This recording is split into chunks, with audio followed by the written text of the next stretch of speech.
মূল্যস্ফীতির চ্যালেঞ্জ মাথায় রেখেই বাজেট দেয়া হয়েছে জানিয়ে অর্থমন্ত্রী আবুল হাসান মাহমুদ আলী বলেছেন, সরকারের ব্যয় সংকোচন নীতি অব্যাহত থাকবে। শুক্রবার রাজধানীর ওসমানী মিলনায়তনে বাজেটোত্তর সংবাদ সম্মেলনে তিনি একথা বলেন। অজ্ঞতার কারণে কালো হয়ে যাওয়া টাকা সাদা করতে ব্যবসায়ী ও সাধারণ মানুষের দাবির কারণেই সুযোগ দেওয়া হয়েছে বলে জানান এনবিআর চেয়ারম্যান আবু হেনা মোহাম্মদ রহমাতুল মুনিম। রোকন উদ্দিনের রিপোর্ট। প্রস্তাব দিয়েছেন প্রস্তাবিত বাজেটে। বরাবরের মতো সংসদে বাজেট উত্থাপনের পরদিন অর্থ মন্ত্রণালয়ের পক্ষ থেকে আয়োজন করা হয় এই সংবাদ সম্মেলন। যার শুরুতে রাখা বক্তব্যে অর্থমন্ত্রী বোঝানোর চেষ্টা করেন, মূল্যস্ফীতি নিয়ন্ত্রণকে গুরুত্ব দিয়ে পেশ করা হয়েছে 2024-25 অর্থ বছরের বাজেট।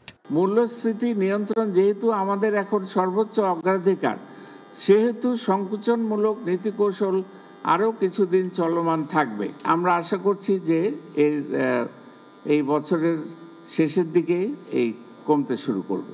এ সময় ব্যাংকিং খাতের নাজুক অবস্থার মাঝেও বাজেট ঘাটতির 1,37,000 কোটি টাকা ব্যাংক থেকেই লোন নেয়, তারল্য সংকট সহ নানান বিষয়ে প্রশ্ন করেন সাংবাদিকরা। তবে অর্থমন্ত্রীর চোখে সবই স্বাভাবিক। ব্যাংক থেকে যে ঋণ নেওয়া, এটা তো একটা স্ট্যান্ডার্ড প্রসিডিওর। এটা সব বাজেটে সব অর্থমন্ত্রীরাই করেন, সব সরকারই করে। আমরা তো এবার 5% মধ্যে এটাকে ধরে রেখেছি। কাজে এটা এত কিছু ইম্পর্টেন্ট জিনিস নয়। আর কালো টাকা সাদা করার সুযোগ দুর্নীতিকে উৎসাহিত করবে কিনা এমন প্রশ্নের উত্তর দিতে অর্থমন্ত্রী মাইক ঠেলে দেন এনবিআর চেয়ারম্যানের দিকে। উত্তর দেন সাবেক আইজিপি বেনজির আহমেদ, নির্দিষ্ট কর দিয়ে সম্পদ সাদা করতে পারবেন কিনা এমন প্রশ্নেরও। এই ধরনের বিষয় কিভাবে বৈধ হয়ে যাবে ট্যাক্স দিলে? এটা আইনি প্রক্রিয়ায় পড়ে গেছে, কেসের ভিতরে পড়ে আছে। সো এত ঢালাওভাবে আমরা এটাকে দেখতে চাই না। কমপ্লায়েন্সের বিষয়টা যখন এনশিওর করতে যাচ্ছি আমরা, তখনই দেখা যাচ্ছে যে কিছু অপ্রদর্শিত জিনিস রয়ে গেছে, যেটা ওনারা বিজনেসম্যানরা দেখাতে চান, ব্যক্তি পর্যায়ে দেখাতে চান, নতুন করদাতা যারা এখন ট্যাক্স নেটের ভিতরে আসতে চান তারা দেখাতে চান, কিন্তু এই জবাবগুলো দিতে পারছেন না। সেই জন্য আমরা এই ধরনের একটা সুযোগ তৈরি করে দিয়েছি। আরও বলা ভালো যে কালো টাকা যারা তৈরি করেন এবং কালো টাকা যারা, আমরা কথা বলি কালো টাকা আলাদা প্রশ্রয় দেওয়া হচ্ছে, কালো টাকা যারা তৈরি করেন, কালো টাকা কিন্তু যারা তৈরি করেন তারা ইকোনমিতে ব্যবহার করার জন্য করেন না। কালো টাকা মূলত দেশের বাইরেই বেশি চলে যায়। থেকে নিত্যপণ্যের বাজার কেন অস্থির হচ্ছে, আসলেই তা নিয়ন্ত্রণে কোনো পদক্ষেপ নেওয়া হচ্ছে কিনা এমন প্রশ্ন ছিল বাণিজ্য প্রতিমন্ত্রীর কাছে। বাজার অস্থির হয়ে যাচ্ছে নিত্য প্রয়োজনীয় জিনিসের, এই রকম কোনো হঠাৎ করে কিন্তু তথ্য নাই। নিত্য প্রয়োজনীয় জিনিসের কোনো দাম বাড়ার মতো এই বাজেটে কিন্তু ঘোষণা নাই। উল্টা কমানোর জন্য আমি আপনাদেরকে প্রথমেই বলেছি যে বিদ্যমান যে উৎসে নিত্য প্রয়োজনীয় জিনিসের 2% হারে কর, সেটা কমিয়ে 1% করা হয়েছে। মূল্যস্ফীতির কারণেই সুযোগ থাকার পরও বাজেটের আকার বড় করা হয়নি বলে জানান অর্থ বিভাগের সচিব। রোকন উদ্দিন, এনটিভি নিউজ, ঢাকা। বাজেটে কালো টাকা সাদা করার সুযোগ দিয়ে সরকার তার নির্বাচনী ইশতেহার পরিপন্থী কাজ করেছে বলে জানিয়েছে centre for policy dialogue CPD. শুক্রবার বঙ্গবন্ধু আন্তর্জাতিক সম্মেলন কেন্দ্রে বাজেটোত্তর সংবাদ সম্মেলনে প্রতিষ্ঠানটি আরও জানায়, এবারের বাজেটটি হয়েছে গতানুগতিক এবং উচ্চাভিলাষী। প্রবৃদ্ধি, মূল্যস্ফীতি এবং রাজস্বের লক্ষ্যমাত্রাগুলো বাস্তবায়নযোগ্য হয়নি বলেও মনে করছে সিপিডি। হাসানুল শাহনের রিপোর্ট। প্রস্তাবিত 2024-25 অর্থ বছরের বাজেটের পর্যালোচনা জানাতে সিপিডির এই সংবাদ সম্মেলন। সংস্থাটি জানায়, অর্থনীতির সংকটময় সময়ে সরকার একটি গতানুগতিক বাজেট দিয়েছে, যেখানে অতীতের মতোই জিডিপি প্রবৃদ্ধি, মূল্যস্ফীতি এবং রাজস্ব আয় সহ বেশিরভাগ ক্ষেত্রে উচ্চাকাঙ্ক্ষী লক্ষ্যমাত্রা ধরা হয়েছে। প্রায় প্রতিটি চলকের ক্ষেত্রে কিন্তু এমন প্রক্ষেপণ করা হয়েছে 2025 সালের জন্য যে সেগুলো বাস্তবতার সাথে সেগুলোর কোনো সাযুজ্য নেই। প্রবৃদ্ধির হার অনেকটাই উচ্চাকাঙ্ক্ষী এবং এটা কোথা থেকে আসবে, এটার জন্য তো বিনিয়োগ লাগবে, এবং সেই ক্ষেত্রে দেখা যাচ্ছে বিনিয়োগের ক্ষেত্রেও যে প্রক্ষেপণটি করা হয়েছে সেটা কিন্তু অনেকখানি বেশি। সিপিডি বলছে, কম আয়ের মানুষকে স্বস্তি দেওয়ার পর্যাপ্ত উদ্যোগ নেই প্রস্তাবিত বাজেটে। বিশেষ করে মূল্যস্ফীতি কমানোর কার্যকর পদক্ষেপ নেই জানিয়ে সিপিডি বলছে, কিছু ক্ষেত্রে এই বাজেট মূল্যস্ফীতিকে আরও উস্কে দেবে। অনেক নতুন পণ্য ভ্যাট আরোপ হয়েছে উৎপাদন পর্যায়ে, যেটা সাধারণ মানুষের কাছে গিয়ে পড়বে। অনেক সেবা যেগুলো সাধারণ মানুষ নেন সেগুলোর উপরে ভ্যাট আরোপ হয়েছে, সেটার উপরে পড়বে। মূল্যস্ফীতি টার্গেট যেটি করছেন সরকার 8% থেকে কমিয়ে 6.5% করবেন, এটা কমানো তো দূরে থাক, বরঞ্চ আরও মূল্যস্ফীতিকে উস্কে দিতে পারে। সিপিডি বলছে কালো টাকা সাদা করার সুযোগ দিয়ে করদাতাদের তিরস্কার করা হয়েছে। রাজনৈতিক সিদ্ধান্ত নিয়ে এই অন্যায্য প্রস্তাব বাতিলের আহ্বান জানিয়েছে সংস্থাটি। এটা অবশ্যই সাংঘর্ষিক এবং এটা অবশ্যই আওয়ামী লীগের ম্যানিফেস্টো, তার সাথে আমরা মনে করি যে এটা একেবারেই বিপরীতমূলক। এই যে বড় ধরনের একটা দুষ্ট চক্র বাংলাদেশে সৃষ্টি হয়েছে, এই দুষ্ট চক্রকে কি আমরা মাথায় হাত বুলিয়ে প্রতি বছর তাদেরকে কিছু সুবিধা দিয়ে এই টাকাটাকে আমরা অর্থনীতিতে নিয়ে আসব, এই রাস্তায় যাব, নাকি আমরা আওয়ামী লীগের ম্যানিফেস্টোর সেই যে দুর্বৃত্তায়নের বিরুদ্ধে যে জিহাদ সেটার দিকে যাব?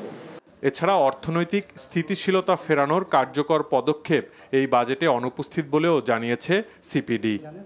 Hasanul Shaon, NTV news, Dhaka. কিছু মানুষ অপ্রদর্শিত অনেক টাকা গুঁজে রাখে, সেগুলো যাতে জায়গা মতো আসে সেজন্যই বাজেটে কালো টাকা সাদা করার সুযোগ দেওয়া হয়েছে বলে জানান প্রধানমন্ত্রী শেখ হাসিনা। বলেন, জায়গা মতো টাকা আসলে তখন ট্যাক্স দিতেই হবে। এবারের বাজেটে জনগণের মৌলিক অধিকার ও সামাজিক নিরাপত্তাকে প্রাধান্য দেওয়া হয়েছে বলেও জানান সরকার প্রধান। রিপোর্ট করছেন ফাহাদ মোহাম্মদ। ঐতিহাসিক 6 দফা দিবস উপলক্ষে রাজধানীর তেজগাঁওয়ে ঢাকা জেলা আওয়ামী লীগের কার্যালয়ে আওয়ামী লীগ আয়োজন করে আলোচনা সভার। শুক্রবার বিকেলে আলোচনা সভায় প্রধান অতিথি হিসেবে যোগ দেন প্রধানমন্ত্রী শেখ হাসিনা।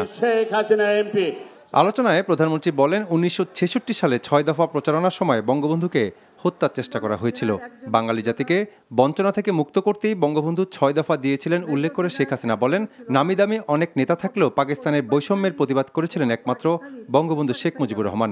দীর্ঘদিনের যে বঞ্চনা, এই বঞ্চনার বিরুদ্ধে প্রতিবাদ কিন্তু জাতির পিতা বঙ্গবন্ধু শেখ মুজিবই করেছিলেন। আমাদের দেশের সবচেয়ে দুর্ভাগ্য হলো যে আমাদের কিছু কিছু নামি দামি হোমলাচমরা নেতারা ছিলেন, তারা কখনো এই বঞ্চনার কথা বলতো না। তারা শুধু তাদের কিভাবে ক্ষমতায় থাকবে আর ক্ষমতায় যাবে ওই তেল মারতেই ব্যস্ত থাকতো। বঙ্গবন্ধু শেখ মুজিবই কিন্তু এই প্রতিবাদ সবসময় করেছেন। বাজেটে মানুষের মৌলিক অধিকারের বিষয়টি সবচেয়ে গুরুত্ব দেওয়া হয়েছে জানিয়ে সরকার প্রধান বলেন, সীমিত ও সংরক্ষিতভাবে এগোতে চায় সরকার। বাজেটে কালো টাকা সাদা করার সুযোগের বিষয়টিকে আদার দিয়ে মাছ ধরার সাথে তুলনা করলেন প্রধানমন্ত্রী। এখন 1 কাঠা জমি যার সেই কোটিপতি, কিন্তু সরকারি যে হিসাব সেই হিসাবে কেউ বেচে না, একটু বেশি দামে বেচে, কিছু টাকা উদ্বৃত্ত হয়, কিন্তু এই টাকাটা তারা গুজে রাখে। তা গুজে যাতে না রাখে, সামান্য একটু কিছু দিয়ে টাকাটা আসলে পথে আসুক, জায়গা মতো আসুক, তারপরে তো ট্যাক্স দিতেই হবে। সেখানে আমি ঠাট্টা করে বলি যে মাছ ধরতে গেলে তো আধার দিতে হয় না, আধার ছাড়া তো মাছ আসবে না। ভালো লাগে না গ্রুপের কাছে দেশের কোনো উন্নয়ন অগ্রগতি চোখে পড়ে না উল্লেখ করে শেখ হাসিনা আরও বলেন, জনগণই আওয়ামী লীগের মূল শক্তি, জনগণের জন্যই কাজ করে যাবে বর্তমান সরকার। Fahad Mohammad, NTV news, Dhaka. চক্রান্তের মধ্য দিয়ে যাদের জন্ম তারা চক্রান্ত করবে উল্লেখ করে প্রধানমন্ত্রী শেখ হাসিনা বলেছেন, বিএনপি নির্বাচন বানচালের চেষ্টা সফল হয়নি। শুক্রবার রাতে গণভবনে বাংলাদেশ আওয়ামী লীগের উপদেষ্টা পরিষদের সভায় যোগ দিয়ে প্রধানমন্ত্রী কথা বলেন। তিনি বলেন, অনেক আন্তর্জাতিক ষড়যন্ত্র ছিল নির্বাচন যাতে না হয়। মানুষের আস্থা ও বিশ্বাস আওয়ামী লীগের উপরে আছে বলেই নির্বাচনটা সফলভাবে হয়েছে। আগের 2 বার নির্বাচন ঠেকাতে আগুন সন্ত্রাস সহ বহু কিছু করেছে বিএনপি। অভিযোগ করে প্রধানমন্ত্রী বলেন, বিএনপি জানে নির্বাচনে হারবে, এজন্যই তারা নির্বাচন বানচালের চেষ্টা করেছিল। এবারের বাজেটে মূল্যস্ফীতির লাগাম টেনে ধরাই অন্যতম চ্যালেঞ্জ বলে জানান প্রধানমন্ত্রী শেখ হাসিনা। 2024-25 সালের বাজেটকে কালো টাকা বান্ধব বাজেট বলে মন্তব্য করেছেন বিএনপি মহাসচিব মির্জা ফখরুল ইসলাম আলমগীর। তিনি বলেন, দুর্নীতিবাজদের আরও চুরি করতে নানা ধরনের আয়োজন রয়েছে বাজেটে। সরকার মিথ্যার উপর টিকে রয়েছে অভিযোগ করে তাদের পতনে আন্দোলন গড়ে তোলার আহ্বান জানান বিএনপি মহাসচিব। মিজান রহমানের রিপোর্ট। বিএনপির প্রতিষ্ঠাতা শহীদ রাষ্ট্রপতি জিয়াউর রহমানের 43তম শাহাদত বার্ষিক উপলক্ষে শুক্রবার ঢাকার রিপোর্টার্স ইউনিটি মিলনায়তনে বাংলাদেশ কৃষি বিশ্ববিদ্যালয় শিক্ষকদের সোনালী দল আয়োজিত এক আলোচনা সভায় অংশ নিয়ে বিএনপি মহাসচিব বলেন, উন্নয়নের মিথ্যা গল্প শুনিয়ে দেশের অর্থনীতিকে ইতিমধ্যেই ধ্বংসের দ্বারপ্রান্তে দাঁড় করিয়েছে ক্ষমতাসীন আওয়ামী লীগ। সরকারকে দানব আখ্যা দিয়ে ঘোষিত বাজেটকে লুটপাটের বলে মন্তব্য করেন তিনি। এই বাজেট তো হচ্ছে আপনার কালো টাকার বাজেট। কালো টাকা কী করে সাদা করা যাবে তার বাজেট, কী করে দুর্নীতি আরও বেশি করে করা যাবে তার বাজেট। ট্রান্সপোর্ট সেক্টরে চুরির সবচেয়ে বেশি সুবিধা, সেই কারণেই ট্রান্সপোর্ট সেক্টরে বরাদ্দ সবচেয়ে বেশি। ক্যাপিটাল মেশিনের উপরে ট্যাক্স বাড়ানো হয়েছে। ক্যাপিটাল মেশিনের উপরে ট্যাক্স বাড়ানোর অর্থ কী? অর্থ হচ্ছে যে এখানে যেন ইন্ডাস্ট্রি না হয়, যন্ত্রপাতি যেন আমদানি করতে না পারি আমরা, আর কোনো কলকারখানা না করতে পারি। এমপ্লয়মেন্ট কোথায়? জোর করে ক্ষমতা ধরে রাখা ও দলীয় লোকদের দুর্নীতি, চুরি, বিদেশে টাকা পাচার ও স্বজনপ্রীতির কারণে রাষ্ট্রীয় বেশিরভাগ প্রতিষ্ঠান ধ্বংস করেছে ক্ষমতাসীন দল অভিযোগ করে দেশ রক্ষায় সবাইকে এগিয়ে আসার আহ্বান জানান বিএনপি মহাসচিব। মিথ্যার উপরে টিকে আছে, অল স্ট্যাটিস্টিক্স আর ফলস, বানানো, তৈরি করা, যত পরিসংখ্যান আছে সব তৈরি করা। সবাইকে জেগে উঠতে হবে। আপনারা সবাই শিক্ষিত, অত্যন্ত উচ্চ শিক্ষিত মানুষ, বিশ্ববিদ্যালয়ের অধ্যাপক। আপনারা একটাই কাজ আপনাদের, যে তরুণ প্রজন্ম তাকে জাগিয়ে তুলতে হবে। এদিকে সকালে জাতীয় প্রেস ক্লাবে এক অনুষ্ঠানে দলের স্থায়ী কমিটির সদস্য ব্যারিস্টার জমির উদ্দিন সরকার অভিযোগ করেন, প্রস্তাবিত বাজেটের মাধ্যমে দুর্নীতিবাজদের প্রশ্রয় দেওয়া হয়েছে।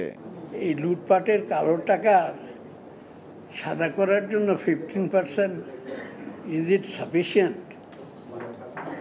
How to eradicate completely this money? যে করাপশন করে টাকা রাখবে এবং ওই টাকা বাজেয়াপ্ত হবে না, এটা না হয়ে ট্যাক্স দিয়ে ওটাকে হোয়াইট করা যায়, তো তাহলে তো উইল বি এনকারেজিং ডিসঅনেস্টি। দেশের গণতন্ত্র পুনরুদ্ধারে তরুণ সমাজকে এগিয়ে আসার তাগিদ দেন তিনি। Mizan Rahman, NTV news, Dhaka. যারা নিয়মিত কর দিচ্ছেন প্রস্তাবিত বাজেটে তাদের উপরই হয়রানি বাড়বে, আর যারা কর ফাঁকি দিচ্ছেন তারা বরাবরের মতো ঘুষ দিয়ে করের বাইরেই থেকে যাবেন, এমন মত অনেক অর্থনীতিবিদদের। তারা বলছেন, নাজুক অর্থনীতির বাস্তবতায় বাজেটে ঘুরে দাঁড়ানোর মুনশিয়ানা নেই। দুর্নীতির বিরুদ্ধে সরকারের জিরো টলারেন্স নীতিও উপেক্ষিত। মেজবাহ হাসানের রিপোর্ট। ঘাটতির বাজেটে 1,37,500 কোটি টাকা ব্যাংক ঋণ নেবে সরকার, যা মোট বাজেটের 17%-এরও বেশি।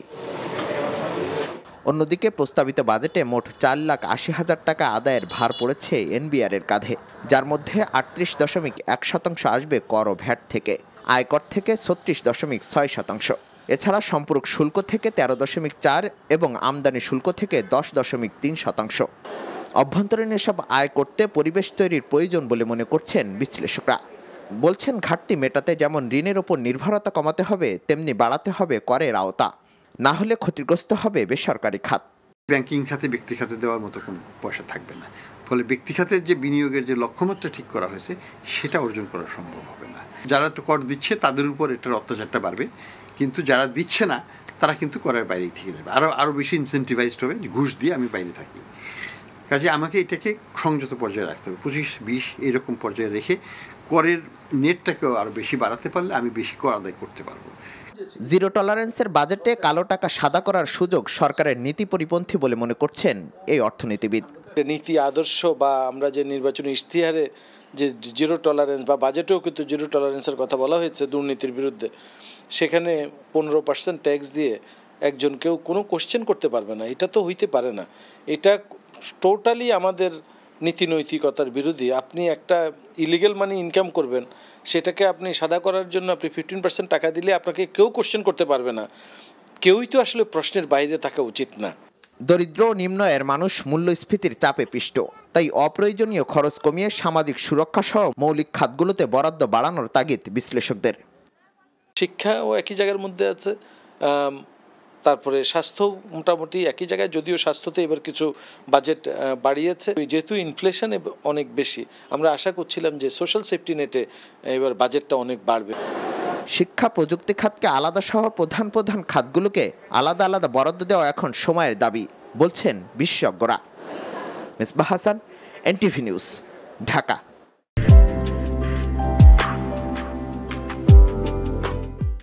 ভারতের প্রধানমন্ত্রী নরেন্দ্র মোদীর শপথ অনুষ্ঠানে যোগ দিতে নয়াদিল্লি যাচ্ছেন প্রধানমন্ত্রী শেখ হাসিনা। আজ সকাল 10টায় নয়াদিল্লির উদ্দেশ্যে রাজধানীর হজরত শাহজালাল আন্তর্জাতিক বিমানবন্দর ত্যাগ করেন তিনি। ভারতের স্থানীয় সময় দুপুর 12টায় নয়াদিল্লির পালাম বিমানবন্দরে অবতরণ করবেন শেখ হাসিনা। বিমানবন্দরে তাকে স্বাগত জানাবেন ভারতে নিযুক্ত বাংলাদেশের হাই কমিশনার মোহাম্মদ মুস্তাফিজুর রহমান। কাল রোববার সন্ধ্যায় নরেন্দ্র মোদীর শপথ অনুষ্ঠানে যোগ দেবেন শেখ হাসিনা। শপথ অনুষ্ঠানের পর তিনি নরেন্দ্র মোদীর সঙ্গে দ্বিপক্ষীয় বৈঠকও করবেন। বৈঠক শেষে যোগ দেবেন ভারতের রাষ্ট্রপতি আয়োজিত নৈশভোজে। আগামী সোমবার বিকেল 5টায় দেশের উদ্দেশ্যে দিল্লির পালাম বিমানবন্দর ত্যাগ করবেন শেখ হাসিনা। গত বুধবার ভারতের প্রধানমন্ত্রী নরেন্দ্র মোদীর সঙ্গে টেলিফোনে আলাপ হয় শেখ হাসিনার। ওই ফোন আলাপে প্রধানমন্ত্রীকে শপথ গ্রহণ অনুষ্ঠানে যোগ দেওয়ার আমন্ত্রণ জানান নরেন্দ্র মোদী। শেখ হাসিনা তার আমন্ত্রণ গ্রহণ করেন। ভারতের প্রধানমন্ত্রী নরেন্দ্র মোদীর শপথ অনুষ্ঠানে যোগ দিতে নয়াদিল্লি গেছেন প্রধানমন্ত্রী শেখ হাসিনা। আজ সকাল 10:15 বাংলাদেশ বিমানের একটি বিশেষ ফ্লাইটে নয়াদিল্লির উদ্দেশ্যে রাজধানীর হজরত শাহজালাল আন্তর্জাতিক বিমানবন্দর ত্যাগ করেন তিনি। বিমানবন্দরে প্রধানমন্ত্রী বিদায় জানান মন্ত্রিপরিষদের সদস্যরা, মন্ত্রিপরিষদ সচিব ও 3 বাহিনীর প্রধানগণ। ভারতের স্থানীয় সময় দুপুর 12:30টায় নয়াদিল্লির পালাম বিমানবন্দরে অবতরণ করার কথা রয়েছে শেখ হাসিনার। বিমানবন্দরে তাকে স্বাগত জানাবেন ভারতে নিযুক্ত বাংলাদেশের হাই কমিশনার মোহাম্মদ মুস্তাফিজুর রহমান। কাল রোববার সন্ধ্যায় নরেন্দ্র মোদীর শপথ অনুষ্ঠানে যোগ দেবেন শেখ হাসিনা। শপথ অনুষ্ঠানের পর তিনি নরেন্দ্র মোদীর সঙ্গে দ্বিপক্ষীয় বৈঠকও করবেন। বৈঠক শেষে যোগ দেবেন ভারতের রাষ্ট্রপতি আয়োজিত নৈশভোজে।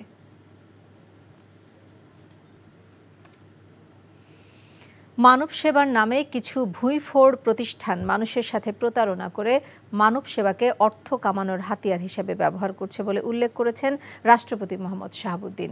সকালে রাজধানীর একটি হোটেলে লায়ন্স ইন্টারন্যাশনাল মাল্টিপল ডিস্ট্রিক্ট 315 বাংলাদেশের 37তম বার্ষিক সম্মেলনের উদ্বোধনী অনুষ্ঠানে এই মন্তব্য করেন রাষ্ট্রপতি।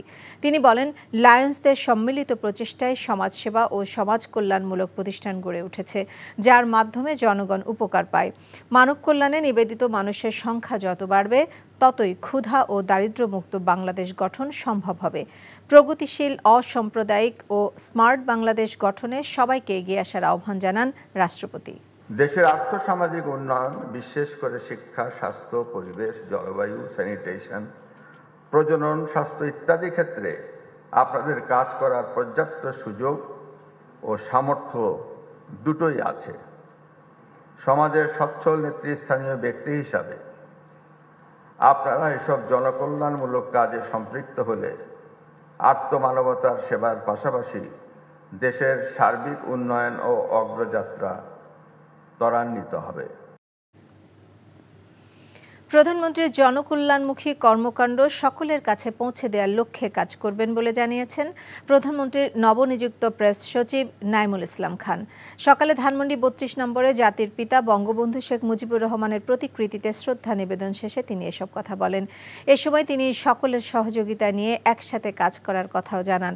এর আগে বৃহস্পতিবার জনপ্রশাসন মন্ত্রণালয়ের উপসচিব ভাস্কর দেবনাথ বাপ্পি প্রধানমন্ত্রীর নতুন প্রেস সচিব নিয়োগ সংক্রান্ত প্রজ্ঞাপন জারি করেন। চলতি বছরের 10 মার্চ প্রধানমন্ত্রীর প্রেস সচিব ইহসানুল করিমের মৃত্যুর পর থেকে এই পদটি শূন্য ছিল।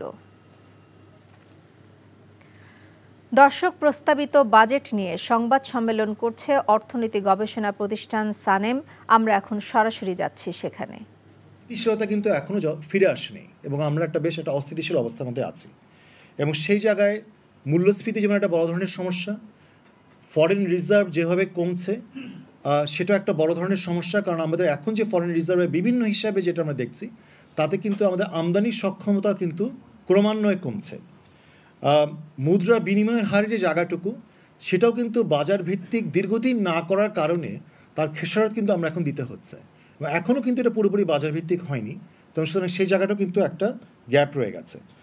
পাশাপাশি যে জায়গাটা একটু আমি বলতে চাই সেটা হচ্ছে যে আমাদের ঘাড়ে কিন্তু ক্রমান্বয়ে ঋণের বোঝা, ঋণের যে পরিশোধের যে বোঝা, সেটা কিন্তু প্রতি বছর আর সামনের বছরগুলোতে আরও বাড়বে, এবং বিভিন্ন হিসাব দেখাচ্ছে যে এখন যা বোঝা আছে তা আগামী কয়েক বছর কিন্তু কয়েক গুণ হবে। এবং যে ঋণগুলো যে কারণে নেওয়া হয়েছে বিভিন্ন মেগা প্রজেক্টের কারণে, আমরা বিভিন্ন সময় বলেছি, আজকেও বলছি যে এগুলো একটা পরিপূর্ণ একটা অ্যাসেসমেন্ট হওয়া দরকার। এই মুহূর্তে একটা স্টক টেকিং হওয়া দরকার যে এই যে মেগা প্রকল্পগুলোতে যে ঋণগুলো নেওয়া হয়েছে সেগুলো আসলে কতটুকু কিভাবে ব্যবহার হয়েছে, কেন বিভিন্ন প্রকল্পগুলো দেখা যায় যে তাদের যে নির্ধারিত সময় তার থেকে অনেক বেশি সময় তাদেরকে এক্সটেন্ড করতে হয়, বাজেট এক্সটেন্ড করতে হচ্ছে। এবং ঋণ নেওয়ার ক্ষেত্রে আমরা অনেক সময় দেখছি যে ঋণগুলো বিভিন্ন যে সোর্স থেকে ঋণ নেওয়া হচ্ছে, উচ্চ সুদের ঋণ, এবং যে ঋণ পরিশোধের যে সময় সীমা সেটা কিন্তু তুলনামূলকভাবে কম। তো সেটাও কিন্তু আমাদের উপরে বাড়তি একটা বোঝা বাড়াচ্ছে। এবং সবচেয়ে গুরুত্বপূর্ণ হচ্ছে যেটা আমরা সবাই একমত হব, যে ঋণ কিন্তু পরিশোধ করতে হবে আমাদের বৈদেশিক মুদ্রায়। তার অর্থ হচ্ছে যে ঋণে আমরা যে প্রকল্পগুলো করছি নিশ্চিত করতে হবে সে প্রকল্পগুলো যেন বৈদেশিক মুদ্রা অর্জন করতে পারে। তা নাহলে আমরা তো টাকায় তো ঋণ পরিশোধ করতে পারবো না। এবং সেই বৈদেশিক মুদ্রা অর্জন করার যে সোর্স, তার একটা খুব গুরুত্বপূর্ণ সোর্স হচ্ছে অবশ্যই আমাদের রপ্তানি। সেই রপ্তানির যে বহুমুখীকরণ সেটা খুব গুরুত্বপূর্ণ। সেই জায়গাটাও আমরা মনে করি যে বাজেটে কিছু কিছু উদ্যোগ আছে, কিন্তু রপ্তানি বহুমুখীকরণের ক্ষেত্রে যে খুব বড় ধরনের যে সমস্যাগুলো আছে, খাতভিত্তিক যে সমস্যাগুলো আছে, সেগুলোর সমাধানে কিন্তু উদ্যোগ আমরা সেভাবে দেখছি না। আরেকটা গুরুত্বপূর্ণ দিক হচ্ছে যে বিদেশি বিনিয়োগ, এবং বিদেশি বিনিয়োগ যদি আমরা বড় মাত্রায় বাড়াতে না পারি, তাহলে কিন্তু এই যে আমরা সামষ্টিক অর্থনীতির যে স্থিতিশীলতা এবং বিশেষ করে বৈদেশিক ঋণের যে পরিশোধের যে সক্ষমতা, সেটা কিন্তু আমাদের একটা বড় ধরনের সমস্যা হবে। এবং বিদেশি বিনিয়োগের ক্ষেত্রে একটা কথা আমি বলবো, যে আপনারা দেখছেন যে এবারে বাজেটে একটা প্রস্তাব এসছে যে ক্যাপিটাল মেশিনারিজের উপরে ইম্পোর্টের স্পেশাল ইকোনমিক জোনের হলেও সেখানেও আপনার ট্যাক্স এটা বাড়ানো হয়েছে। এবং সেটাও আমি মনে করি যে এটাও কিন্তু কোনো না কোনোভাবে বিদেশি এবং দেশি বিনিয়োগকে নিরুৎসাহিত করবে, অথবা ইতিমধ্যেই বিনিয়োগ কিন্তু তারা নানা ধরনের কনস্ট্রেন্ট তারা ফেস করে। এতক্ষণ দেখছিলাম সানেমের সংবাদ সম্মেলনের কিছু অংশ। প্রস্তাবিত বাজেটের উপর আওয়ামী লীগের পক্ষ থেকে বঙ্গবন্ধু অ্যাভিনিউয়ের দলীয় কার্যালয়ের সংবাদ সম্মেলনে আনুষ্ঠানিক প্রতিক্রিয়া জানাচ্ছেন দলের সাধারণ সম্পাদক ওবায়দুল কাদের। আমরা সরাসরি চলে যাচ্ছি সেখানে। স্মার্ট বাংলাদেশের স্বপ্নযাত্রার শীর্ষক 2024-25 অর্থ বছরের জন্য 7,97,000 কোটি টাকার বাজেট পেশ করেছে। এই বাজেটের মূল প্রতিপাদ্য হচ্ছে সুখী, সমৃদ্ধ, উন্নত, স্মার্ট বাংলাদেশের অঙ্গীকার। এবার বাজেটের মূল লক্ষ্য চলমান অর্থনৈতিক অনিশ্চয়তা ও সংকট দূর করা এবং উচ্চ মূল্যস্ফীতি নিয়ন্ত্রণ করে দেশের অর্থনীতিকে ধীরে ধীরে করোনা অতিমারি এবং চলমান বিশ্ব অর্থনৈতিক সংকটকালে উচ্চ গতিশীল অর্থনৈতিক উন্নয়নের পথে বাংলাদেশকে ফিরিয়ে দেয়।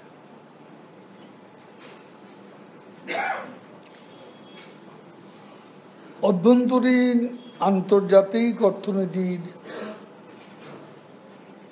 সংকটকালে এই বাজেট পরিমিত, বাস্তবসম্মত, গণমুখী, সাহসী বাজেট। আমাদের নির্বাচনী ইশতেহার স্মার্ট বাংলাদেশ, উন্নয়ন দৃশ্যমান, বাড়বে এবার কর্মসংস্থান, এর সঙ্গে সঙ্গতিপূর্ণ এ বাজেটকে বাংলাদেশ আওয়ামী লীগের পক্ষ থেকে আমরা স্বাগত জানাচ্ছি। এতক্ষণ দেখছিলেন বাজেট নিয়ে ওবায়দুল কাদেরের সংবাদ সম্মেলনে রাখা বক্তব্যের কিছু অংশ। আগামী অর্থ বছরের জন্য প্রস্তাবিত বাজেট ঘোষণার পর নিত্যপণ্যের বাজারে তার প্রভাব কেমন এ বিষয়ে জানতে সরাসরি যাচ্ছি কারণ বাজারে। সেখানে আছেন স্টাফ করেসপন্ডেন্ট শফি মাহমুদ সাগর। সাগর, বাজারে পণ্যমূল্যের দাম ওঠানামার সাথে বাজেট ঘোষণার কি কোনো সম্পর্ক দেখতে পাচ্ছেন?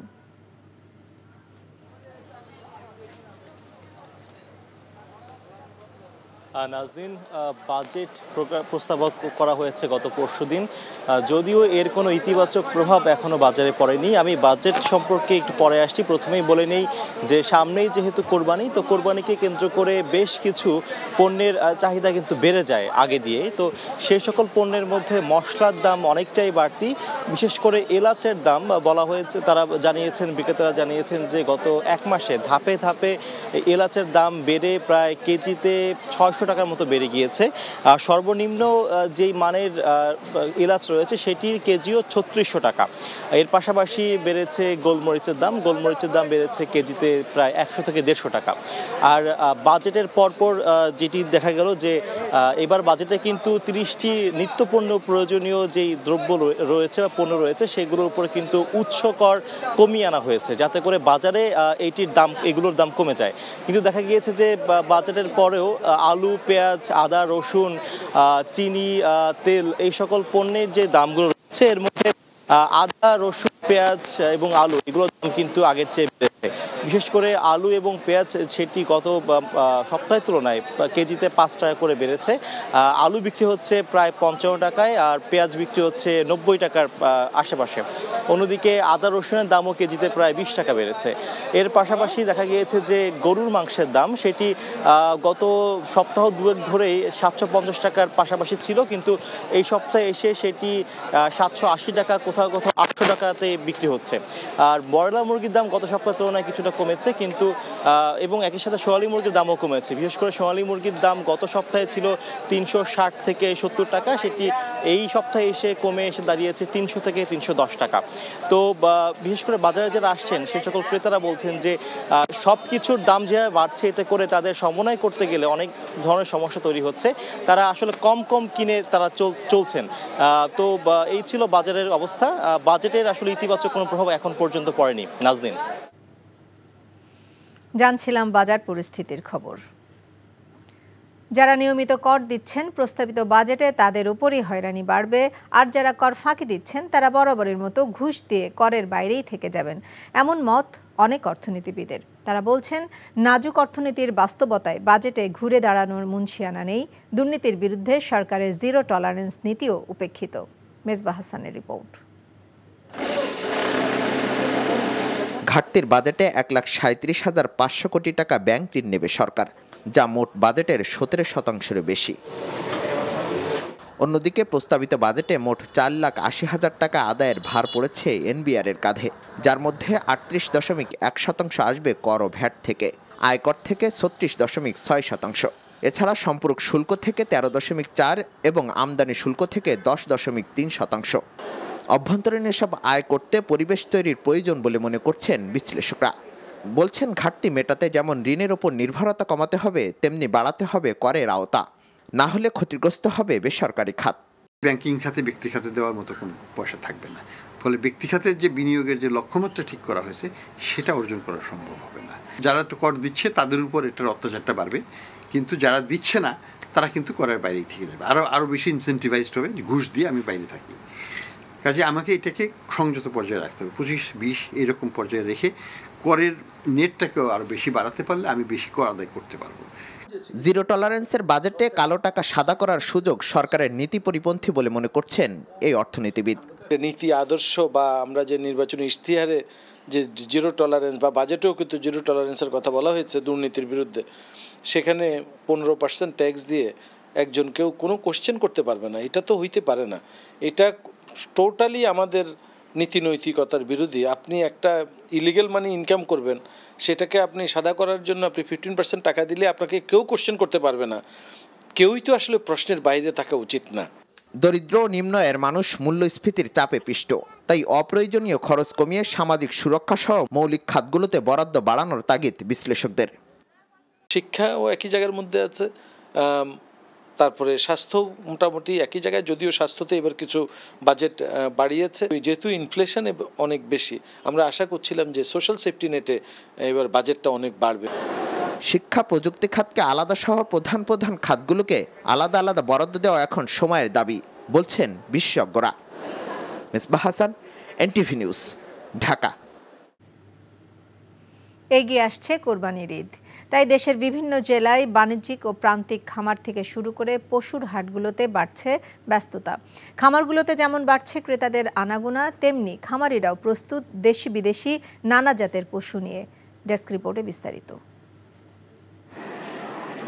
এক একটি গরুর ওজন 600 থেকে 1100 KG. Sahiwal, cross Brahma, Holstein Friesian সহ নানা জাতের গরুর সাথে নাটোরের বাণিজ্যিক খামারে প্রস্তুত বিভিন্ন জাতের মহিষ। রয়েছে দুম্বা, ভেড়া, ছাগল, নেপালি ও ভুটানি জাতের ছোট গরুও। অনলাইন অফলাইন দুই মাধ্যমেই চলছে কেনাবেচা।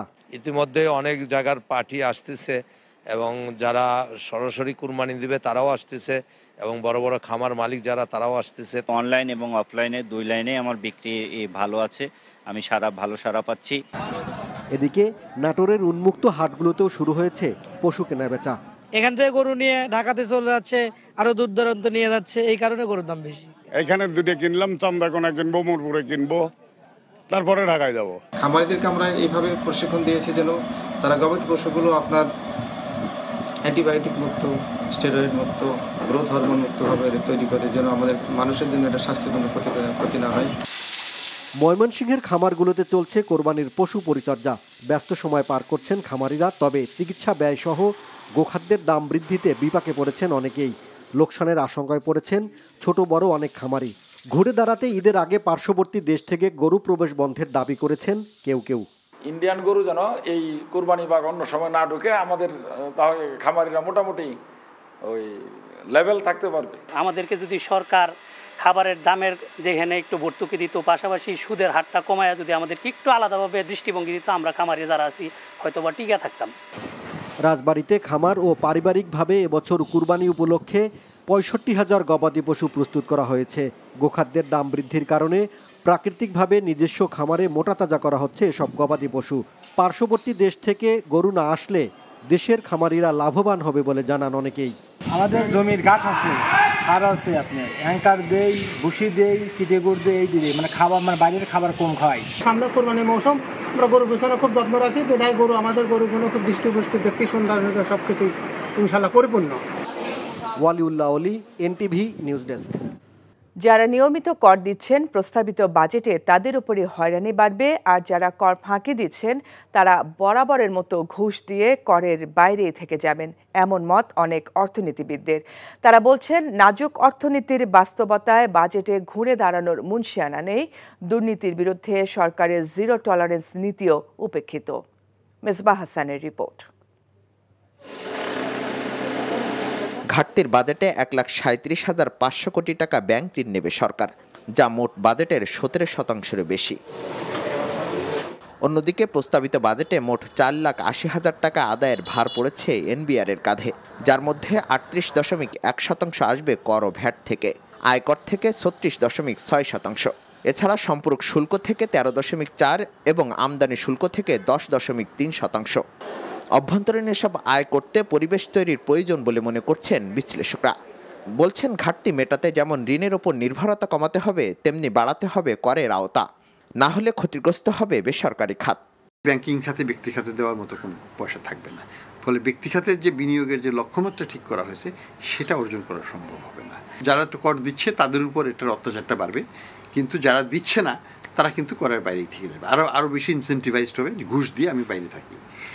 কাজে আমাকে এটাকে সংযত পর্যায়ে রাখতে হবে, 25-20 এরকম পর্যায়ে রেখে করের নেটটাকেও আরও বেশি বাড়াতে পারলে আমি বেশি কর আদায় করতে পারবো।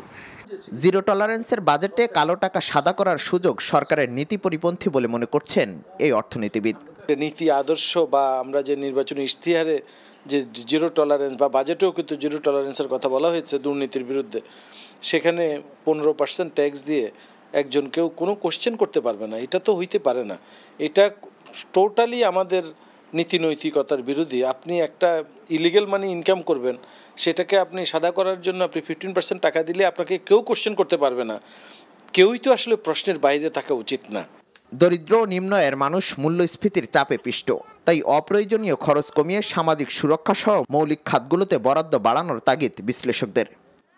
শিক্ষাও একই জায়গার মধ্যে আছে, তারপরে স্বাস্থ্য মোটামুটি একই জায়গায়, যদিও স্বাস্থ্যতে এবার কিছু বাজেট বাড়িয়েছে। যেহেতু ইনফ্লেশন অনেক বেশি, আমরা আশা করছিলাম যে সোশ্যাল সেফটি নেটে এবার বাজেটটা অনেক বাড়বে।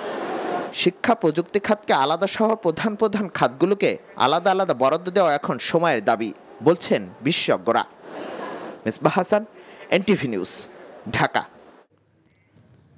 এদিকে প্রস্তাবিত বাজেট জনগণের জন্য নয় উল্লেখ করে বিএনপি মহাসচিব মির্জা ফখরুল ইসলাম আলমগীর অভিযোগ করেছেন, এই বাজেট সরকারি দলে লুটপাটের পথ খুলে দেবে।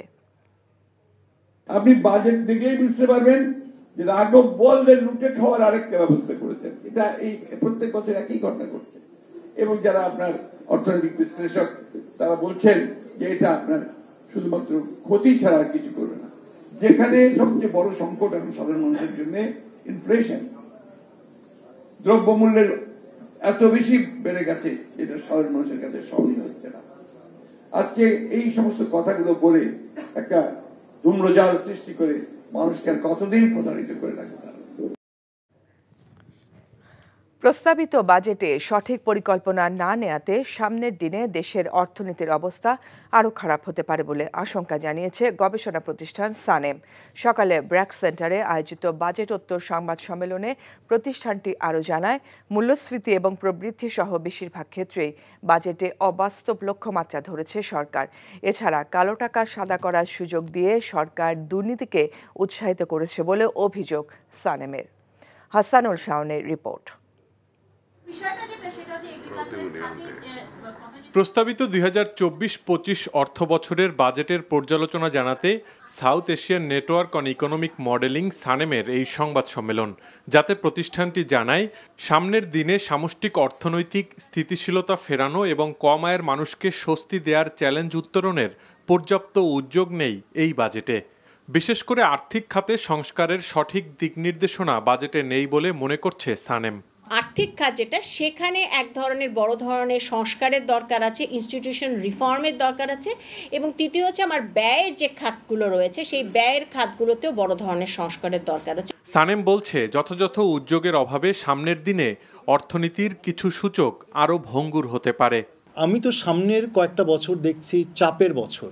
বিভিন্ন যে চাপগুলো আছে সেগুলো থেকে রিলিফ পাওয়ার জন্য আমার কাছে মনে হয়েছে যে এবারে বাজেটে যে উদ্যোগগুলো সেগুলো যথেষ্ট নয়। যদি যথাযথ উদ্যোগগুলো না নেওয়া যায়, অর্থনীতির অবস্থা উন্নতির বদলে বরং আরও কিন্তু চ্যালেঞ্জ আরও বেশি হতে পারে, আরও বেশি করে নতুন করে চ্যালেঞ্জের সম্মুখীন হতে পারে। কালো টাকার মালিকদের শক্তিশালী উল্লেখ করে সানেম বলছে, দুর্নীতিবাজদের আরও সুবিধা দেওয়াটা অনৈতিক হচ্ছে। কালো টাকা সাদা করা, এটা আমরা তীব্রভাবে এটার নিন্দা করছি, কারণ এখানে এটা হচ্ছে যে এটার মাধ্যমে দুর্নীতিকে উৎসাহিত করা হচ্ছে।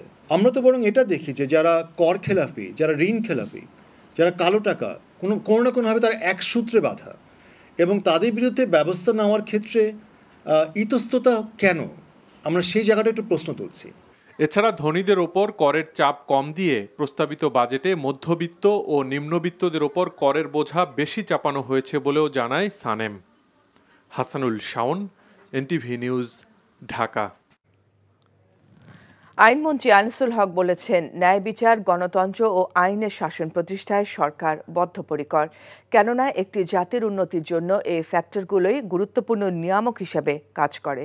সকালে সুপ্রিম কোর্ট মিলনায়তনে আন্তদেশীয় বিচার ব্যবস্থা শীর্ষক আন্তর্জাতিক সেমিনারে তিনি এসব কথা বলেন। মন্ত্রী আরও বলেন, বিচার বিভাগ স্বাধীনভাবে কাজ করছে এবং বিচার ব্যবস্থার উন্নয়নে সরকার নানামুখী পদক্ষেপ নিচ্ছে। অনুষ্ঠানে প্রধান বিচারপতি ওবায়দুল হাসান বলেন, 21 শতকের চ্যালেঞ্জ মোকাবেলায় একত্রে কাজ করতে হবে। মামলা জটসহ কিছু সীমাবদ্ধতার কথা উল্লেখ করে প্রধান বিচারপতি বিচার ব্যবস্থার আধুনিকায়নে পদক্ষেপ নেওয়া হচ্ছে বলেও জানান। অনুষ্ঠানে নেপালের প্রধান বিচারপতি এবং ভুটানের হাইকোর্টের একজন বিচারপতিও উপস্থিত ছিলেন।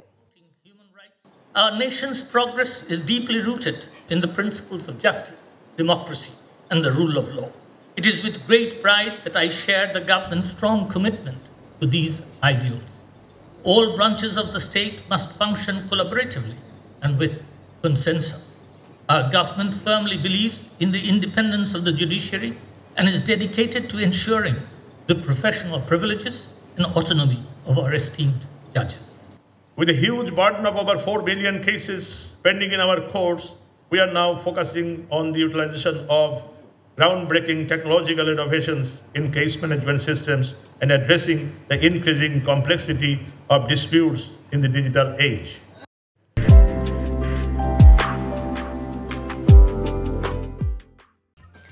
কোরবানির পশুর হাট লক্ষ্য করে 50 লাখ টাকার জাল নোট বাজারে ছড়িয়ে দেওয়ার আগেই গোয়েন্দা পুলিশের হাতে ধরা পড়ল কারিগর লিয়াকত হোসেন জাকির। শনিবার রাজধানী পুরানো ঢাকায় জাকিরের জাল টাকা তৈরির কারখানায় হানা দেয় ঢাকা মহানগর গোয়েন্দা পুলিশ। এ সময় টাকা তৈরির যন্ত্রপাতি এবং নকল টাকা জব্দ করা হয়।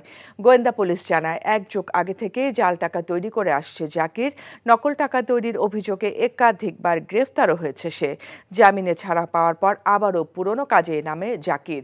কোরবানি ঈদে পশুর হাটে নকল টাকা ছড়িয়ে দিতে 15 দিনের ব্যবধানে 50 লাখ টাকা ছাপিয়েছে জাকির। ভারতীয় রুপি নকলের চেষ্টা হিসেবে পরীক্ষামূলকভাবে জাল রুপিও ছাপিয়েছে সে। নকল টাকা বাজারে ছড়িয়ে দিতে নারী পুরুষের বিশাল চক্র রয়েছে জাকিরের। ঘূর্ণিঝড় রিমালের কারণে উপকূলীয় জেলায় স্থগিত হওয়া 19 উপজেলা নির্বাচন অনুষ্ঠিত হবে কাল। তাই আজ দুপুর থেকে কেন্দ্রে কেন্দ্রে পাঠানো হচ্ছে নির্বাচনী সরঞ্জামাদি। উপকূলীয় জেলা ঝালকাঠির কাঁঠালিয়া ও রাজাপুর 2 উপজেলার 90টি কেন্দ্রে পাঠানো হয়েছে ভোট গ্রহণের সরঞ্জামাদি। 29 মে এই 2 উপজেলায় তৃতীয় ধাপে ভোট গ্রহণ হওয়ার কথা ছিল। পিরোজপুর মঠবাড়িয়া উপজেলা পরিষদ নির্বাচনে কেন্দ্রে কেন্দ্রে পাঠানো হচ্ছে নির্বাচনী সরঞ্জামাদি। কেন্দ্রগুলোতে পর্যাপ্ত পরিমাণে আইন শৃঙ্খলা রক্ষাকারী বাহিনী নিয়োজিত থাকবে। মোংলা উপজেলা নির্বাচন ঘিরে দুপুর থেকে কেন্দ্রগুলোতে ব্যালট পেপার সহ প্রয়োজনীয় সরঞ্জামাদি পাঠানো হয়। উপজেলার মোট 48টি কেন্দ্রের মধ্যে আজ 30টি কেন্দ্রে পাঠানো হচ্ছে নির্বাচনী সরঞ্জামাদি। বাকি 18 কেন্দ্রে পাঠানো হবে রোববার ভোরে। ঘূর্ণিঝড় রিমালের কারণে স্থগিত হওয়া খুলনা জেলা ডুমুরিয়া, পাইকগাছা ও কয়রা উপজেলার নির্বাচন কেন্দ্রে করে পাঠানো হচ্ছে নির্বাচনী সামগ্রী। গোপালগঞ্জে বেনজিরের ক্রয় করা Savannah eco resort and natural পার্কের পুকুর থেকে মাছ চুরির অভিযোগে রিসোর্টের মৎস্য হ্যাচারি কর্মকর্তা শফিকুল ইসলামের বিরুদ্ধে মামলা করেছে দুদক। আজ দুদক গোপালগঞ্জ জেলা কার্যালয়ের উপপরিচালক মোহাম্মদ মশিউর রহমান সদর থানায় এই মামলা করেন। শুক্রবার রিসোর্টে রিসিভার নিয়োগ প্রক্রিয়া চলা অবস্থায় রিসোর্টের অভ্যন্তরে পুকুর থেকে মাছ চুরির খবর পান দুদক কর্মকর্তারা। দুদক কর্মকর্তাদের জিজ্ঞাসাবাদে জেলেরা জানায়, রিসোর্টের মৎস্য ও হ্যাচারি কর্মকর্তার নির্দেশে তারা মাছ ধরেছে। এ সময় 555 কেজি তেলাপিয়া ও কাতল মাছ জব্দ করা হয়। রাতে সেই মাছ নিলামে 83,754 টাকায় বিক্রি করা হয়। গোপনে মাছগুলো চুরি করে উঠিয়ে বিক্রি করার পায়তারা করছিল। আমরা সেই মাছগুলো জব্দ করি। জব্দ করে এখানে এসএলএন মহোদয় এবং মৎস্য কর্মকর্তার সাথে নিয়ে নিলামে বিক্রয় করি। লালমনিরহাট, ভোলা ও কক্সবাজারে ভূমিহীনরা পাচ্ছেন 875টি সেমি পাকা ঘর। আগামী 11 জুন প্রধানমন্ত্রী ভার্চুয়ালি যুক্ত হয়ে ঘরের চাবিও হস্তান্তর করবেন। এর মধ্যে লালমনিরহাটের কালীগঞ্জ উপজেলার মহিষামুড়ি চরের বাসিন্দারা পাচ্ছেন 200টি সেমি পাকা ঘর। লালমনিরহাট প্রতিনিধি হায়দার আলী বাবুর পাঠানো রিপোর্ট। 3 সন্তানের জনক শারীরিক প্রতিবন্ধী জালাল উদ্দিন। ছিল না মাথা গোজার কোনো ঠাঁই। ফুটপাতে কখনো রেল স্টেশনে থাকতে হতো। এখন তাদের থাকার জায়গা হয়েছে, পেয়েছেন সেমি পাকা ঘর। জালালের মতো অনেক হতদরিদ্র পরিবারের মাথা গোজা ঠাঁই হয়েছে। লালমনিরহাটের কালীগঞ্জ উপজেলার কাকিনা ইউনিয়নের মহিষামুড়ি চরে নতুন করে নির্মিত আশ্রয়ণ প্রকল্পের 200টি ঘর পাবেন গৃহহীন ও ভূমিহীন মানুষ। আমার তো বাড়ি ঘর ছিল না, আমি রাস্তাঘাটে থাকছি, স্টেশনে থাকছি। ঈদেও একটা দিন গেছে আমি স্টেশনে থাকছিলাম। আগে খুব তো কষ্ট ছিলাম, আর এখন ঘর দেশে ঘরে আছি, ভালো আছি। মা এসে আর কি বলবো, মায়ে তো সেদের দরদ করে, ছেলেদের দরদ কে করে, ভাই করে না। সুপেয় পানির সংকটের কথা জানিয়েছেন নতুন ঘর পাওয়া বাসিন্দারা। দ্রুত সমস্যা সমাধানের আশ্বাস দিলেন উপজেলা নির্বাহী কর্মকর্তা। সেমিপাকা ঘর হস্তান্তরের মধ্য দিয়ে কালীগঞ্জকে ভূমিহীন ও গৃহহীন মুক্ত উপজেলা ঘোষণা করা হবে। NTV news desk. শিক্ষাক্ষেত্রে মুক্তিযোদ্ধার সন্তানদের জন্য কোটা বরাদ্দের বিরুদ্ধে উষ্মা প্রকাশকে দুঃখজনক বলে মন্তব্য করেছেন শিক্ষামন্ত্রী মহিবুল হাসান নওফেল। চট্টগ্রামে একটি অনুষ্ঠান শেষে তিনি কথা বলেন। এত সময় পরে এসে মুক্তিযোদ্ধাদের সন্তান বা সন্তানাদের বিষয়ে যে কোটা প্রশ্নে কিছু মানুষের যে এত উষ্মা, এটা তো আসলে খুবই দুঃখজনক। যে একটা আমাদের দেশ যারা স্বাধীন করে দিয়ে গিয়েছেন তাদের সন্তানদের ক্ষেত্রে যে এটা দ্বিতীয়বার প্রশ্নবিদ্ধ হয় কোনো আলোচনার মাধ্যমে, সেটা কাম্য। Bangladeshi Prime Minister Sheikh Hasina arrived in New Delhi today to attend the swearing-in ceremony of Indian Prime Minister Narendra Modi. As the first distinguished guest, the Premier was warmly received by India. This visit of one of their most valued partners will further strengthen Bangladesh-India close and deep-rooted bonds of friendship, said the Indian Foreign Ministry. Besides Bangladesh Premier, President of Sri Lanka Ranil Wickremesinghe, President of Maldives Dr. Mohamed Muizzu, Vice President of Seychelles Ahmed Afif, Prime Minister of Mauritius Pravin Kumar Jagannath, Prime Minister of Nepal Pushpa Kumar Dahar Prachanda, and Prime Minister of Bhutan Shering Tobgay have accepted the invitation to attend. In addition to participating in the swearing-in ceremony, the leaders will attend a banquet hosted by President Draupadi Murmu at Rashtrapati Bhavan the same evening. On Friday, Modi was formally elected as the leader of the NDA coalition, which won the most number of seats in India's national election after his political party failed to win a majority on its own. The 73-year-old leader, who will be sworn in as Prime Minister on Sunday for a rare third term, will now form a coalition government.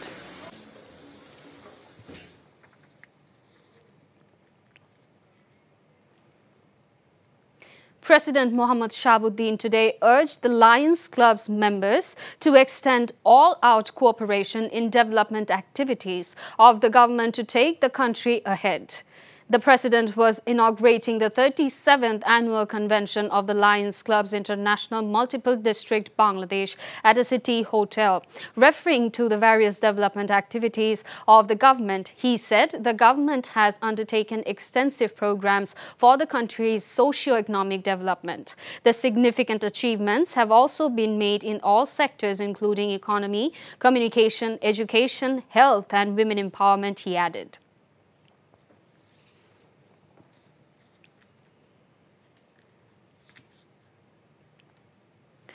The inflation and GDP growth targets set in the proposed budget for the fiscal year 2024-25 are not realistic, the South Asian Network on Economic Modeling, SANEM, has said. Reducing inflation to 6.5% and achieving a GDP growth of 6.8% is both unattainable, said Dr. Selim Raihan, Executive Director of SANEM, during a budget review program at the BRAC Center today. According to the SANEM review, other targets such as increasing foreign currency reserves, revenue collection, and investment are also not considered realistic. The organization believes that future crises will become more severe if these targets are not realistic. আমি তো সামনের কয়েকটা বছর দেখছি চাপের বছর, বিভিন্ন যে চাপগুলো আছে সেগুলো থেকে রিলিফ পাওয়ার জন্য আমার কাছে মনে হয়েছে যে এবারে বাজেটে যে উদ্যোগগুলো সেগুলো যথেষ্ট নয়। যদি যথাযথ উদ্যোগগুলো না নেওয়া যায়, অর্থনীতির অবস্থা উন্নতির বদলে বরং আরও কিন্তু চ্যালেঞ্জ আরও বেশি হতে পারে, আরও বেশি করে নতুন করে চ্যালেঞ্জের সম্মুখীন হতে পারে। The proposed 15% tax to whiten black money in the budget for the next fiscal year aims to prevent money laundering. Awami League General Secretary Obaidul Qadir has said, the trafficked money often goes unnoticed by everyone. This measure is being implemented to protect the country from such trafficking. Consequently, the money will return to the mainstream banking system. Qadir said, asked about the CPD's comment that allowing black money to be whitened is contradictory to Awami League's election manifesto, Qadir said they are taking measures to bring undisclosed money into the banking system to hike tax benefits. আমরা কি উদ্দেশ্যে এই কালো টাকা সাদা করছি? অপ্রদর্শিত অর্থ মূলধারা আনার ব্যবস্থা, ব্যাংকে আনার ব্যবস্থা করেছে। ব্যাংকে আসলে এখান থেকে ট্যাক্সেশনেরও সুবিধা আরও বাড়বে। কাজেই প্রধানমন্ত্রী যেটা বলেছে, মাছ ধরতে গেলে আধার দিতে, এই বাজেট পরিমিত, বাস্তবসম্মত, গণমুখী, সাহসী budget. PNP Secretary General Mirza Fakhrul Islam Alamgir described the proposed national budget as black money friendly, saying it will further widen corruption in Bangladesh. আপনি বাজেট দেখলেই বুঝতে পারবেন যে রাঘব বোয়ালদের লুটে খাওয়ার আরেকটা ব্যবস্থা করেছেন। এটা এই প্রত্যেক বছর একই ঘটনা ঘটছে, এবং যারা আপনার অর্থনৈতিক বিশ্লেষক তারা বলছেন যে এটা আপনার শুধুমাত্র ক্ষতি ছাড়া আর কিছু করবে না। যেখানে সবচেয়ে বড় সংকট এখন সাধারণ মানুষের জন্য ইনফ্লেশন, দ্রব্যমূল্যের এত বেশি বেড়ে গেছে যেটা সাধারণ মানুষের কাছে সহনীয় হচ্ছে না। আজকে এই সমস্ত কথাগুলো বলে একটা ধূম্রজাল সৃষ্টি করে মানুষকে আর কতদিন প্রতারিত করে রাখতে পারে। 16 days after the court gave its order, the Gopalganj District Administration has taken control of Savana Eco Resort and Natural Park, owned by former Inspector General of Police Benazir Ahmed and his family. The Gopalganj District Administration said a receiver has been appointed there on the orders of the court. He said that all the activities of the park are going on as per the instructions of the Deputy Commissioner. From now on, everything, including the maintenance of the resort, will be controlled by the district administration. The Upazila polls postponed in the coastal areas due to the damage from Cyclone Remal will be held tomorrow. 19 Upazilas will go to the polls on June 9th. Meanwhile, the Election Commission has postponed the Baghaishwari Upazila Council election for the second time due to possible deterioration in law and order centering the polls. The Commission has postponed the election for the second time, apprehending deterioration in law and order during the election. অর্থনৈতিক সংকট মোকাবেলায় ব্যবসায়ীদের দেয়া মূল প্রস্তাবগুলো বাজেটে প্রতিফলিত হয়নি বলে অভিযোগ করেছেন ব্যবসায়ী নেতারা। মতিঝিলে বাজেটোত্তর সংবাদ সম্মেলনে এফবিসিসিআই সভাপতি মাহবুবুল আলম বলেন, দেশের ব্যাংকগুলো থেকে সরকারকে ঋণ দেওয়ার সুযোগ দেওয়ায় বেসরকারি বিনিয়োগ সংকটে পড়তে পারে। আলাদা সংবাদ সম্মেলনে বিজিএমইএর সভাপতি এস.এম. মান্নান কোচি বলেন, কালো টাকা সাদা করার কোনো প্রস্তাব দেয়নি ব্যবসায়ীরা। সুনাদ আল হাবিবের রিপোর্ট। বৈদেশিক মুদ্রার রিজার্ভ কমে আসায় আগামী অর্থ বছরে মূল্যস্ফীতি নিয়ন্ত্রণ করাই সরকারের সামনে বড় চ্যালেঞ্জ বলে বাজেটোত্তর সংবাদ সম্মেলনে মন্তব্য করেন ব্যবসায়ীদের শীর্ষ সংগঠন এফবিসিসিআই সভাপতি। প্রস্তাবিত বাজেট বাস্তবায়নে সুশাসন ও যথাযথ মনিটরিং দরকার বলে মনে করেন তিনি। সামাজিক নিরাপত্তা বলয়ের সোশ্যাল সেফটি নেট আওতা বাড়ানো হয়েছে, তবে প্রকৃত সুবিধাভোগীর নিকট যাতে এই সুবিধা যথাযথভাবে পৌঁছায় সে বিষয়টি নিশ্চিত করতে হবে। ব্যাংক ব্যবস্থা থেকে অধিক মাত্রায় সরকারি ঋণ গ্রহণ বেসরকারি খাতের ঋণ প্রবাহে বাধা সৃষ্টি করে, ফলে বিনিয়োগ ও কর্মসংস্থানের ক্ষেত্রে বিরূপ প্রভাব পড়তে পারে বলে আমরা আশঙ্কা করি। উত্তরায় সংবাদ সম্মেলনে বিজিএমইএর সভাপতি বলেন, বৈদেশিক মুদ্রা আহরণের প্রধান খাত পোশাক শিল্পের জন্য কিছু নীতি সহায়তার প্রস্তাব দেয়া হলেও মূল প্রস্তাবগুলো বাজেটে প্রতিফলিত হয়নি। শিল্প যখন এরকম একটি সংকটময় পরিস্থিতিতে রয়েছে, তখন সবচেয়ে বেশি প্রয়োজন ছিল পোশাক শিল্পকে সহায়তা দেওয়া। 2029 সাল পর্যন্ত পোশাক খাতের চলমান সকল ইনসেন্টিভ অব্যাহত রাখা, দেশের এই চলমান যে অর্থনৈতিক সংকট, এই সংকট মোকাবেলার স্বার্থে অবশ্যই আমাদের নীতি সহায়তা এবং আমাদের দিবেন এবং আমাদের পাশে দাঁড়াবেন। এদিকে ব্যবসায়ীদের চাওয়ার কারণেই কালো টাকা সাদা করার সুযোগ রাখা হয়েছে। শুক্রবার অর্থমন্ত্রীর বাজেটোত্তর সংবাদ সম্মেলনে এমন দাবি করা হলেও ব্যবসায়ী নেতারা বলছেন তাদের পক্ষ থেকে এমন কোনো প্রস্তাব দেওয়া হয়নি। কোনো ক্রিমিনাল টাকা, অপরাধমূলক টাকা এখানে আনে দেখা, সেটার কথা আমরা বলতে। জুনায়েদ আল হাবিব, এনটিভি নিউজ, ঢাকা।